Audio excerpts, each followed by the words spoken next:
Hi, I'm Danny Abe, Executive Producer at 343. And this year at E3, we're really excited to announce Halo Anniversary to the world.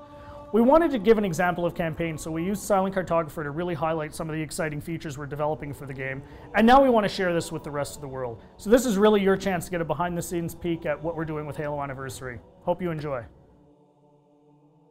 Okay, so let's dive right in and take a look at Silent Cartographer. This is exactly the same demonstration we gave to the press at E3. In fact, this is exactly the same build. So the exciting thing is that this build has come a really long way since we showed this at E3. It's kind of funny for me to look at it now and say, hey, the game looks much better now. So the first thing you're going to see immediately on the fly-in is the graphical upgrade. I mean, the game looks fantastic. We spent a lot of time really lovingly bringing this into the current generation and, you know, working very hard to make sure that this looks like a current generation title, something everyone can look at and just say, wow, this game looks fantastic. But the big test is really, how does it feel? So let's take a look. So we're going to charge the beach here. First thing you're going to get a taste of when you pick up this game and start playing is that this plays exactly like the original. That was a core development principle for us, is this game needed to play exactly the way it did 10 years ago. I mean, this is the game that launched a generation of shooters, so we had to make sure that that feeling was identical to that experience that everybody remembered 10 years ago, because this is really a gift to the fans. This is a way to relive the experience of playing Halo 1 for the first time, so we really wanted to make sure it was identical.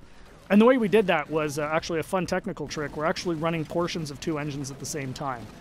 So the underlying code, the code controlling how the game feels, how the AI reacts, all of that stuff, is a lot of it's the original Halo 1 code, and that was really the best way for us to ensure that the game played exactly the same as it did 10 years ago.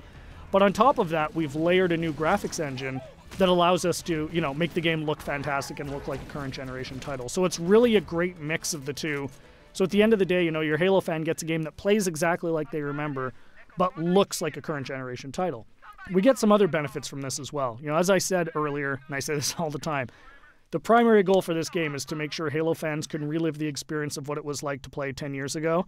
And one of the big tools we have in our box to do that is Classic Mode. So what's Classic Mode? At the touch of a button, you can swap back and see how the game looked 10 years ago. So here it is. This is, you know, Halo 1 10 years ago. And it's really a magical feature for Halo fans, because this just lets you go back in time and see exactly how this game looked 10 years ago. But the fun part is you can come back at any time. So Classic Mode gives you the ability to go back and forth whenever you want at the campaign. So one of the things that's fun to do is get out to a spot like this that, you know, just looks beautiful. You've got the water, the sun reflecting over it, the Halo ring in the background, and say, hey, what did this look like 10 years ago? Touch a button, and there it is, right? I mean, it's really, really, really a lot of fun to go back and forth between the two modes. And this is something I personally get the most excited about. And I think, you know, the fans are really going to love it too. This was definitely a big win at E3. As you can see, the other benefits you get from the new version is you've got the splash effects, the dust effects as you get back onto the beach. The game just looks great. The other thing that's fantastic is, for the first time, you know, we're going to have co-op over live for the campaign. So you can hop onto the Warthog with a buddy and just plow through this game and, you know, start mowing down grunts and elites and, you know, just team up with a friend. Get on, go, you know, hook up on live and play through the campaign together. And, you know, we think people are really going to love that too. I often say, what would Halo 1 be without the Magnum? And, you know, of course, the Magnum's back. Everyone remembers that fantastically overpowered pistol that just enabled you to walk through and just mow through hordes of enemies. Tremendous amount of fun. So, you know, we're excited to bring that back as well. Again, you know, you can see the game plays exactly the same as it did. Cannot highlight that enough. That was really, really important for us to make sure that this game played the same as it did, because this is really an iconic game. This is the game that convinced a lot of people, myself included, that you could actually have a fun first-person shooter experience on the console. I mean, I was a hardcore PC shooter guy, you know, who said, you're never going to make a game on the console that is going to, you know, make me want to play. And this is the game that changed my, you know, my impression of it.